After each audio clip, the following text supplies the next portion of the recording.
Welcome to the Ernie Chambers Show.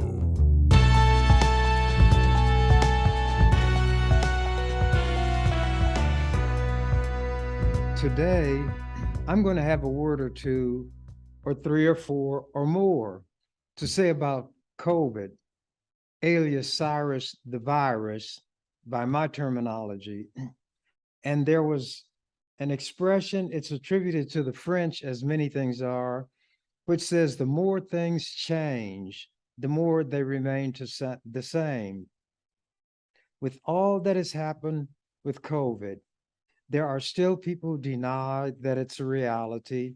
There are people who refuse the vaccinations, and it goes on and on and on. The virus doesn't care. The virus, if it did care, sees that it has an easy target because human beings, who are supposed to be the only creatures in the universe with the ability to think, the virus will say, well, I don't have really that much to worry about. I refer to the virus as Cyrus. And as you know, or may not, COVID-19, there are coronaviruses.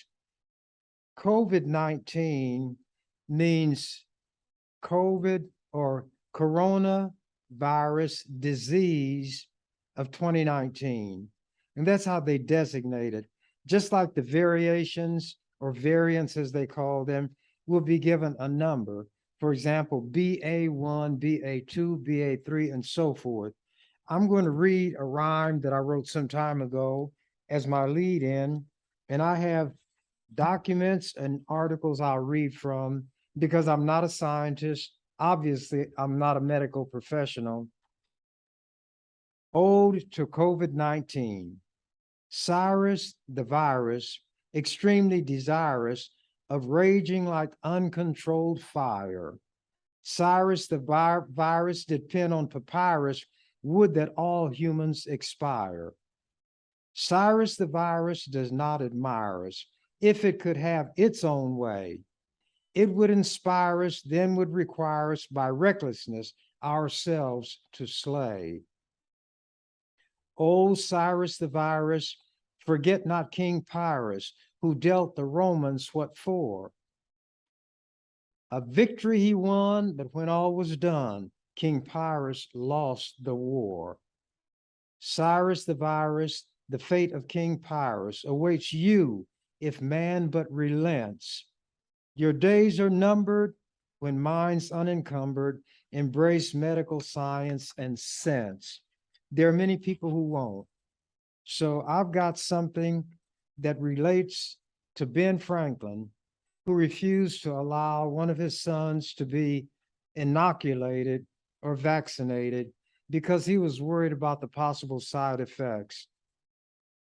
Benjamin Franklin wrote, quote, in 1736, I lost one of my sons, a fine boy of 4 years old, taken by the smallpox in the common way. I long regretted that I had not given it to him by inoculation, which I mention for the sake of parents. Parents who omit that operation on the supposition that they should never forgive themselves if a child died under it. My example, showing that the regret may be the same either way, and that therefore the safer route should be taken, unquote. Many of the decisions we make each day, by the way, this is from an item by Dr. Arwa Nasser, who is a professor in the Department of Pediatrics at the University of Nebraska Medical Center, going on with what he wrote. Many of the decisions we make each day are easy, but medical decisions tend to be harder because the attendant risk is higher. Sometimes we may struggle to decide which is the safer option. Among all the wonders of modern medicine, vaccinations are one of the most miraculous. The eradication of many contagious diseases within the past century has doubled the human lifespan from around 40 years to in 1990 to around 80 years today, and I'm 85, so I've went beyond what the average would be for the maximum. And they have prevented more than half of all annual deaths in the US and worldwide. Hundreds of millions of vaccines are administered daily, and a robust side effect tracking system can quickly detect serious side effects. The track record of vaccine safety and efficacy is hard to deny. Despite all of this, there is still much anxiety about the COVID-19 vaccine. Many people are declining to take the vaccine or to give it to their children. Fear of side effects may drive this rejection, but we must be clear that the safer option is determined by the facts and not by fear. The facts are that as of today, more than 350 million doses of COVID-19 vaccine have been administered in the US and multiples of this number around the world. And from all of this, there is no evidence of serious long-term problems. Additionally, since the vaccine was introduced, more than 95% of severe cases and deaths have occurred in unvaccinated individuals. A recent survey showed that 96% of US physicians have opted to get the vaccine and to have their family members do the same. And that's compared to the 50% of the general population. The World Health Organization estimates that the COVID pandemic has claimed more than 4 million lives globally. This tragic number is still a fraction of what it would have been without the millions of vaccines given in the past few months. When one is not sure of what to do, one will often resort to inaction. This, after all, is what Ben Franklin did, but he bitterly regretted that decision. He hesitated to give his son the vaccine, then realized in hindsight that the safer option would have been to give the vaccine. The risk of vaccine side effects is much lower than the risk of the illness itself. Too often, we think the worst is not going to happen to us until it does. And by then, it is too late. And there have been many children, many adults, some with children, who have avoided, for whatever reason or no reason, taking the vaccine.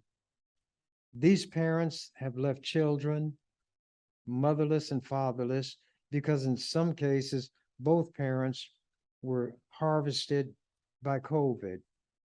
There is no excuse for that, and it kind of indicates what George Bernard Shaw said. Parents are the very ones who should not have children. Here is an opinion written by Jeremy Holstein. He is an MD. He's a physician in Lincoln.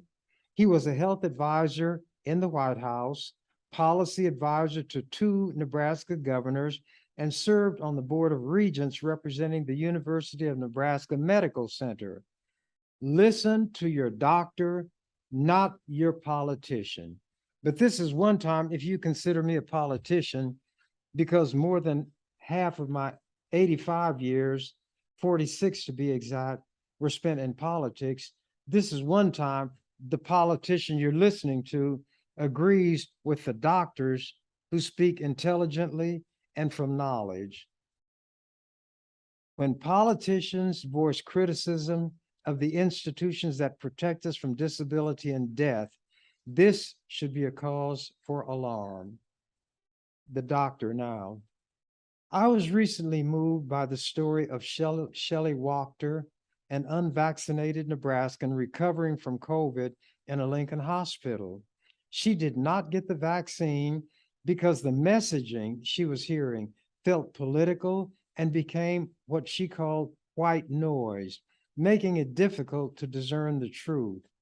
Sorting through the messaging frenzy is hard for parents, patients, and if it has been a nightmare, it has been a nightmare for doctors. It is bizarre that our leaders are failing us in this epical pandemic. Amazingly, there are still members of Congress who refuse to wear a mask, even as their fellow members and staff have perished from COVID. We have learned some hard lessons from this virus. Some 600,000 US lives lost have taught us that the same measures that protect us from the Alpha virus will protect us from the Delta variant. Today, virtually all of the very sick and dying COVID patients are unvaccinated. That is a fact, not an opinion, not white noise. It is not possible to look at this data and come to a different conclusion. Yet, politicians in the camp of anti-maskers,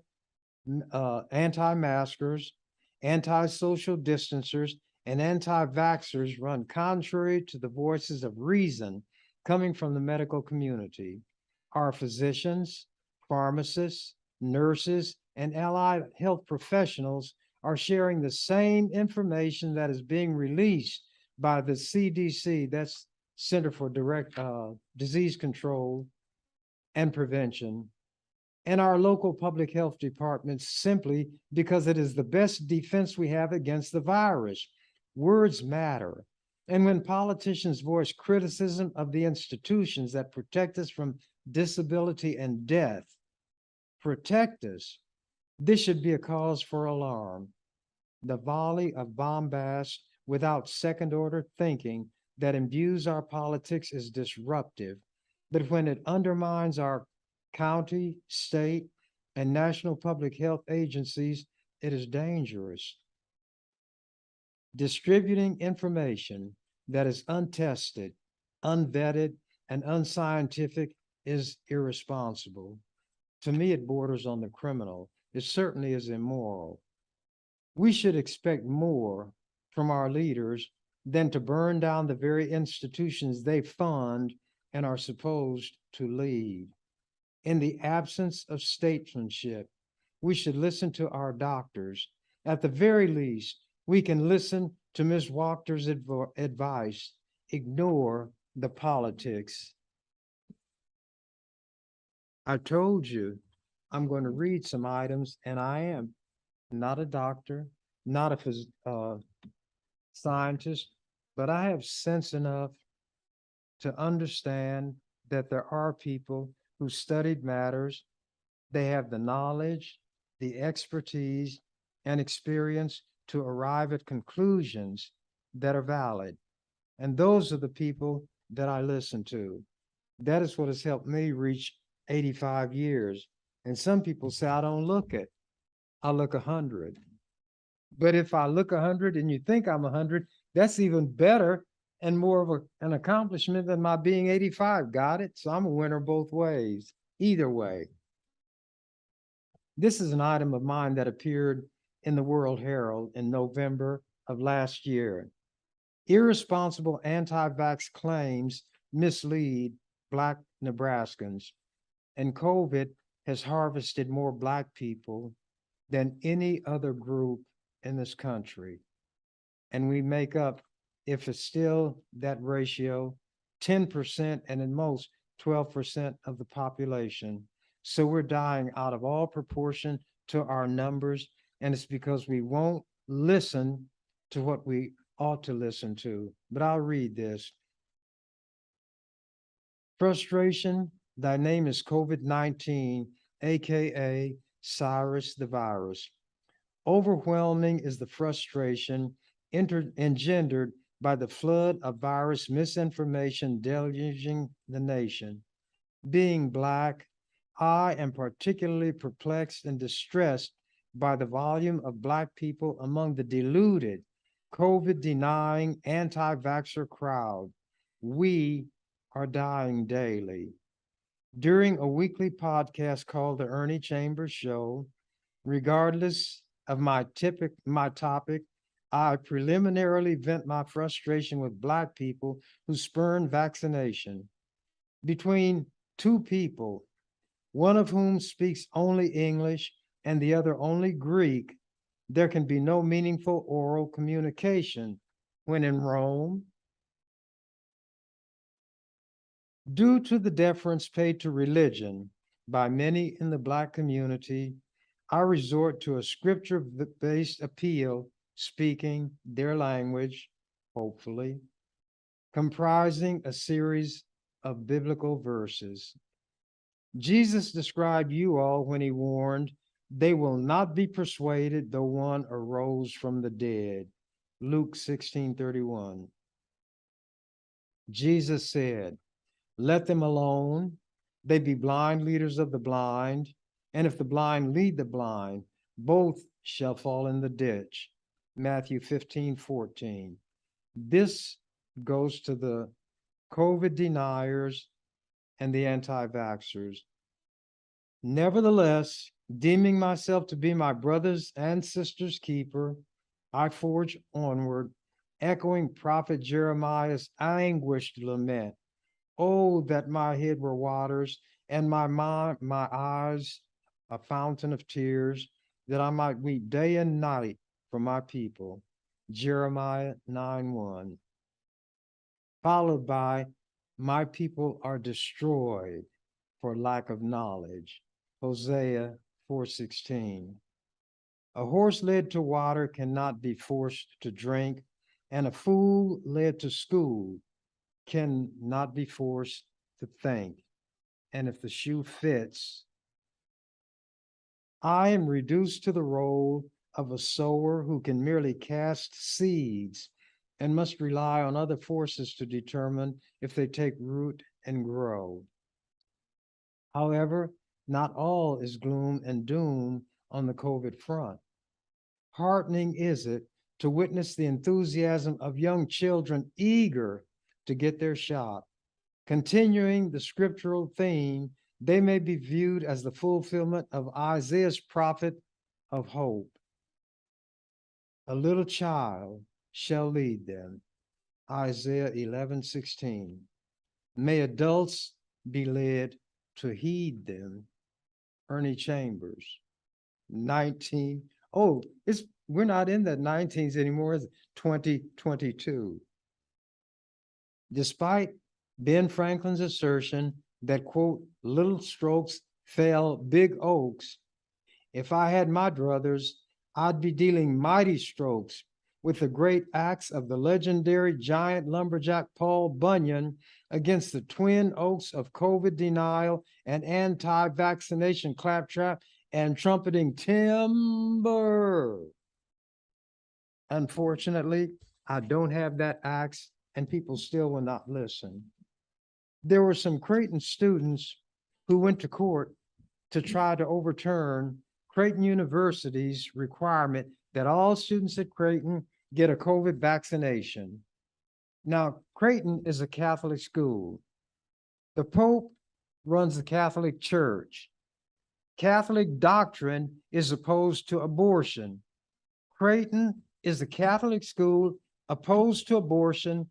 So listen to this and see how irrational these students are. This is from August of this year, August the 13th. I believe we're still in the month of August. This is an Associated Press item.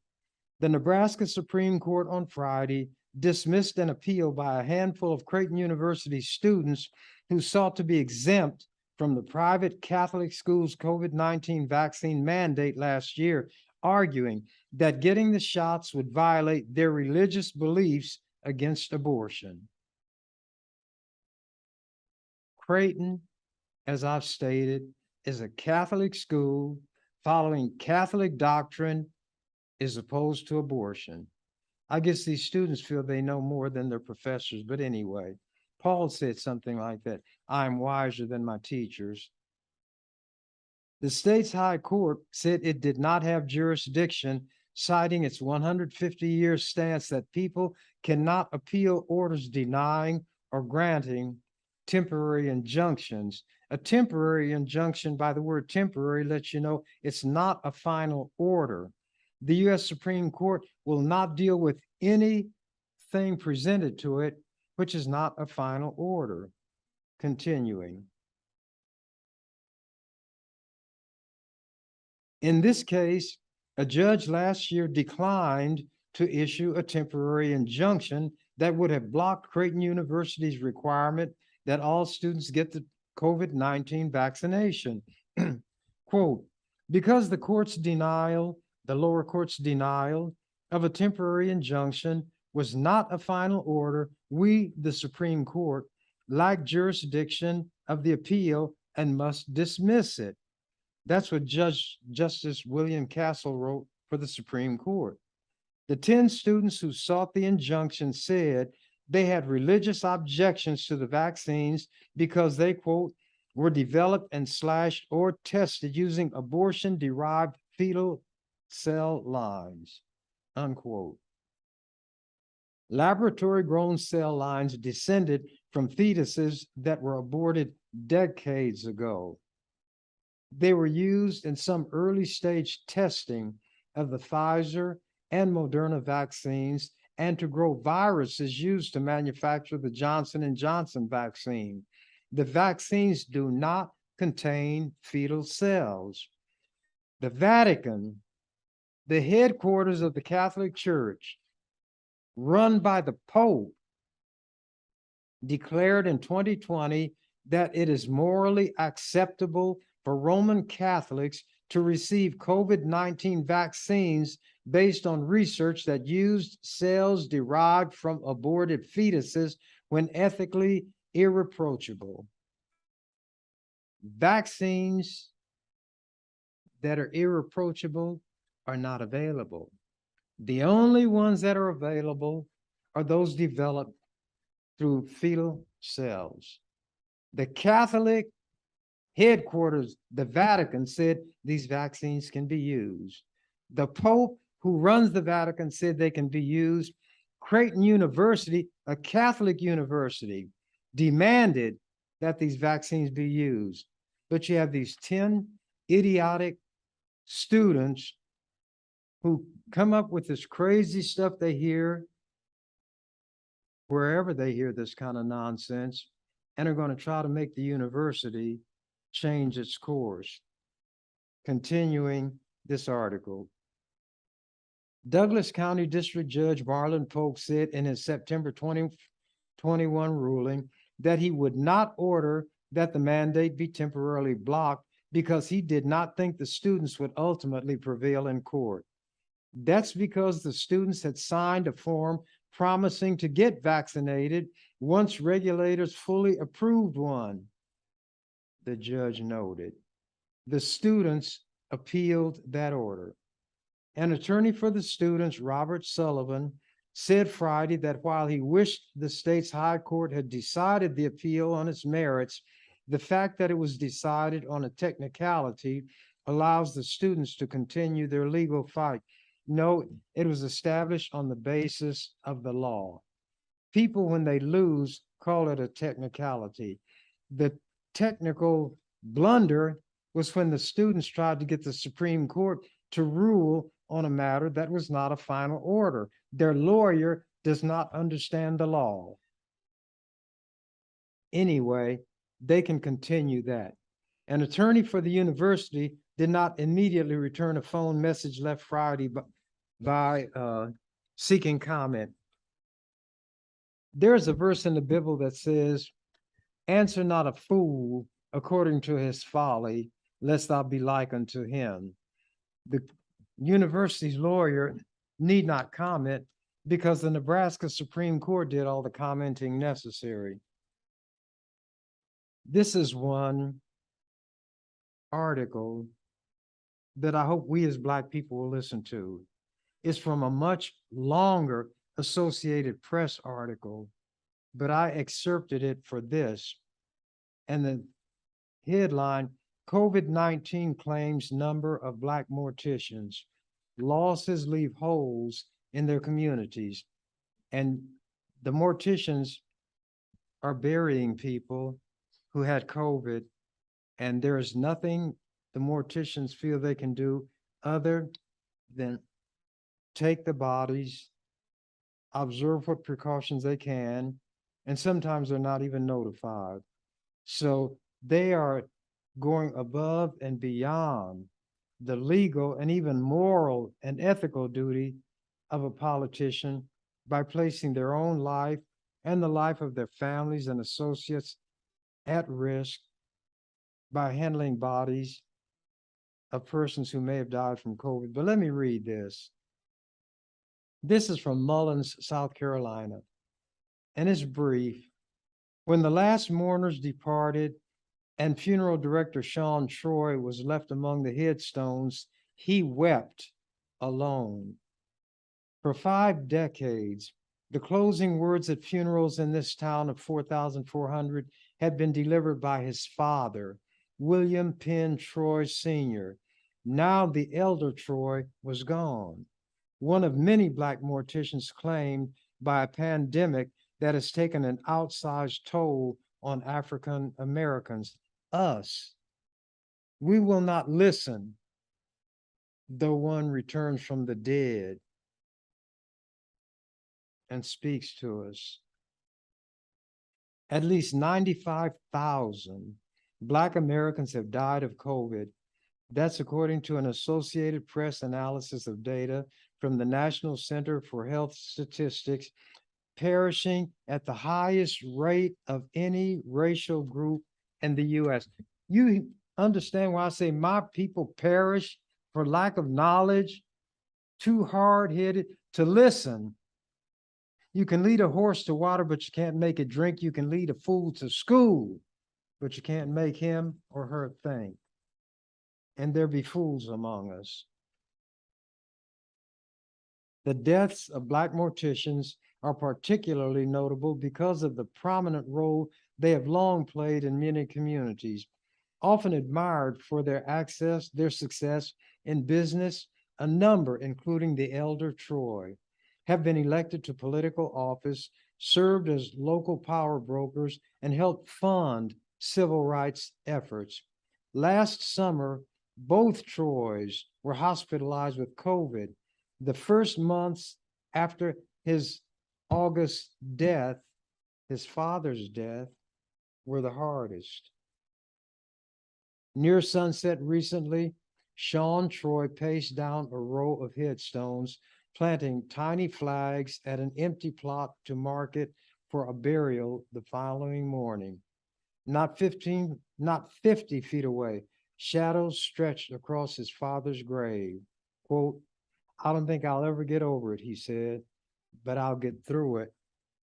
And he'll continue to do it, meaning the work that as a mortician, he feels he should do. Now I come to an article where I'm wondering if the Centers for Disease Control and Prevention, the CDC, have yielded to political pressure and allowed that pressure to nullify the dictates of science and medicine. CDC drops quarantine distancing guidance. The change has come more than 2.5 years after the start of the COVID pandemic. This is an Associated Press item.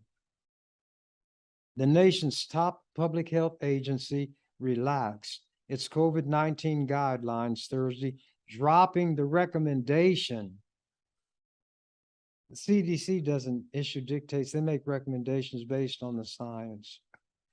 Dropping the recommendations that Americans quarantine themselves if they come into close contact with an infected person. The Centers for Disease Control and Prevention also said people no longer need to stay at least 6 feet away from others. If it was right then, it's right and sensible now. I'm giving my opinion. The changes, which come more than 2.5 years after the start of the pandemic, are driven by a recognition that an estimated 95% of Americans 16 and older 16 and older, but younger people have gotten COVID. But let me read.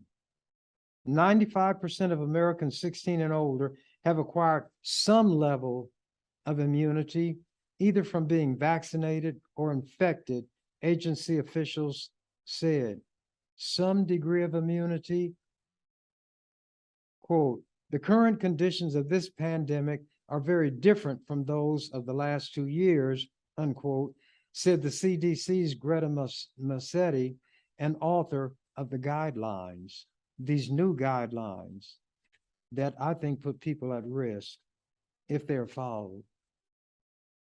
Many places around the country long ago abandoned social distancing and cautions, but some of the changes could be particularly important for schools, which resume classes this month in many parts of the country, and children are notorious carriers and spreaders.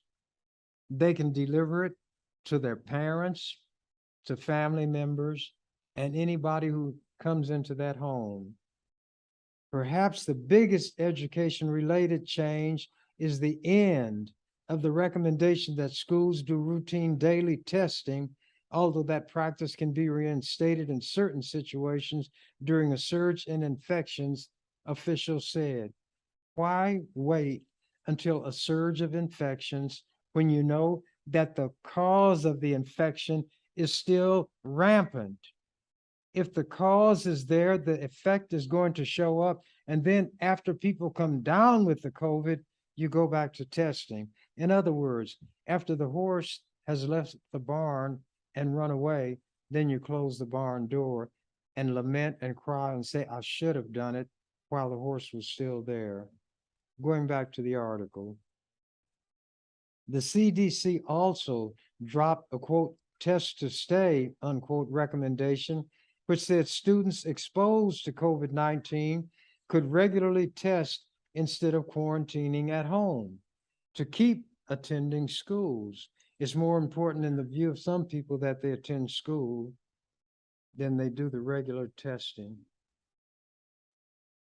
or quarantining at home. With no quarantine recommendation anymore, the testing option disappeared also. No quarantining, no testing. How do you know who has it? You'll find out when they spread it to somebody else. And if they spread it to other students, then it spreads to the teacher. The teacher takes it home. The children take it home. And Cyrus the virus, extremely desirous of raging like uncontrolled fire. Cyrus the virus did pen on papyrus, would that all humans expire. And humans are helping to contribute to their own expiration. Continuing the article, masks continue to be recommended only in areas where community transmission is deemed high, or if a person is considered at high risk of severe illness. How do you know these things? You think people, I'm not going to go through all that. School districts across the U.S. have scaled back their COVID-19 precautions in recent weeks, even before the latest guidance was issued. Some have promised a return to pre-pandemic schooling. Masks will be optional in most districts when classes resume this fall. And some of the nation's largest districts have dialed back or eliminated COVID-19 testing requirements. No masks, no testing. Public schools in Los Angeles are ending weekly COVID-19 tests, instead making at-home tests available to families. Suppose the families are against vaccinations. They don't believe there's a COVID-19 virus in the first place. So you send it to them, and right into the trash, these testing items go. Schools in North Carolina's Wake County also dropped weekly testing. Some others have moved away from the test to stay programs that became unmanageable during surges of the Omicron variant last school year. The American Federation of Teachers, one of the nation's largest teachers unions, said it welcomes the guidance. And when their teachers come down with the virus, what then? Who will the teachers blame? Quote, every educator and every parent starts every school year with great hope, and this year even more so, unquote, said President Randy Weingarten, president of the Teachers Union. After 2 years of uncertainty and disruption, we need as normal a year as possible so we can focus like a laser on what kids need. The first thing kids need is safety. They need their health, and they need precautions that be taken by school officials, and not like Uvalde in Texas, where precautions were not taken in the schools, and those children were slaughtered. And even while the slaughtering was going, there were dozens of law enforcement of people in the building. But when they heard the shooting, they fled, and the children died in a school. Let me continue. The new recommendations prioritize keeping children in school as much as possible, said Joseph Allen, director of Harvard University's Healthy Building Program. Previous isolation policies forced millions of students to stay home from school, he said, even though the virus poses a relatively low risk to young people. Relatively low? What do you mean by relative? It's a risk, but it could be greater.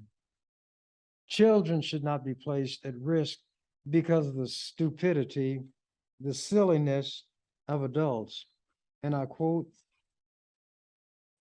from the man I quoted earlier, parents are the very ones who should not have children. Now, those guidelines drop these requirements August the 12th. What was going on a few months before this?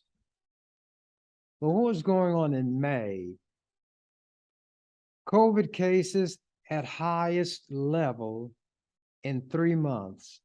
So I guess they figure from May, there's a song. Oh, it's a long, long while from May to December, but the leaves turn brown when you reach September. These problems that were existing in May did not disappear between May and August. Fewer than 90 days. But let me read this. Nebraska COVID-19 cases are back on the rise, with the number of cases last week reaching the highest level in 3 months. The state reported 1,500 new virus cases last week. This is in May, a short few months ago. A sharp increase from just over 800 each of the 2 previous weeks, according to figures compiled from U.S. Centers for Disease Control and Prevention data. That data was given to the CDC, and after getting that data, the CDC put out these provisions to no longer require, well, I read the article. It was Nebraska's 5th straight weekly increase and put cases at their highest level since February. So they're undoubtedly higher now. When it's on an upswing, it's going to continue until something stops that motion. And the motion is upward. And at the time the motion of infections, hospitalizations, and deaths moving in that direction, the CDC is saying, stop. You'll go this far and no farther. CDC greases the skids so it can move faster. Nebraska's 2-week case growth of 86%, it grew by 86%, exceeded the 61% US figure and ranked in the top 3rd among the states. But Nebraska's per capita case rate continues to rank in the bottom tier nationally, 41st among the states. That's still high. Hospitalizations in Nebraska also are creeping up, averaging 69 last week compared to 55 the week before. But they remain relatively low, still half the levels they were just 2 months ago, but they're going up again. Maybe it's like a roller coaster. If it goes down, but then it's coming up, you should take precautions based on when it's coming up rather than set a policy when it's on the downgrade and you know it's going to upgrade again. Nationally, the increase in cases is being driven by the subvariant BA2. That's what COVID did. They're going to watch my left hand, then I'll get them with my right hand. Tennessee Ernie Ford said 16 tons, one fist of my left fist of iron, the right one is steel. If the left one doesn't get you, the right one will. If regular COVID doesn't get you, then the subvariant will. The subvariant BA 2.12.1, which reportedly is more transmissible than BA2, has taken over in places such as New York and New Jersey. This subvariant is in Nebraska, and it's more transmissible. But my saying it with emphasis is not going to make any difference. But that's the way human beings operate. Continuing, it's widely recognized that new cases of the virus are being underreported as more people rely on at-home tests. Those results typically are not reported to health agencies. In Nebraska, BA2 made up 89% of positive virus samples that had been genomically sequenced, according to the Nebraska Department of Health and Human Services report last week. However, the state currently is not distinguishing between BA2 and BA2.12.1 in its reports. So they don't know whether it's this one or that one, but they're both parts of this subvariant. A tiny percentage of samples sequenced were the BA4 and BA5 subvariants of Omicron, which are driving a surge in South Africa. Can't you learn from what is happening other places? Or won't you learn? None are so blind as those who will not see. Health officials continue to urge all eligible Americans, including those who have had COVID-19 at some point during the pandemic, to get up to date on vaccines. For everyone aged 12 and older, that means one booster in addition to the original series of vaccines.